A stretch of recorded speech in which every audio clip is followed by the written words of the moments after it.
हमारा जो first concept clear हो गया कि ये जो अरेंजमेंट्स हैं इन वोवल्स की, फाइनल्स की, वो इंग्लिश से क्यों डिफरेंट है। इसका आप मुझे आंसर कर सकते हैं सिंपल शॉर्ट वर्ड्स में क्या बोला, दोबारा बोलना। कि चाइनीज़ के जो वोवल्स की अरेंजमेंट है वो इंग्लिश के वोवल से क्यों डिफरेंट है।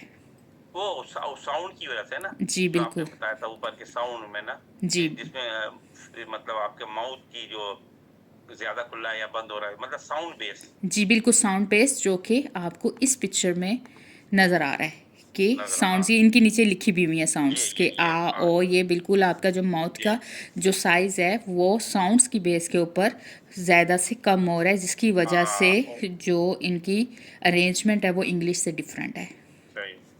फिर नेक्स्ट आपका अगला पॉइंट, आज की क्लास में हम पहले दो वोवल्स पढ़ेंगे, फिर उसके बाद इन वोवल्स की हम एग्जाम्पल्स देखेंगे अपने जो हमने इनिशियल्स किए थे कि मिला के हमारा वर्ड क्या बनता है। आज की क्लास में हमारा ये काम है।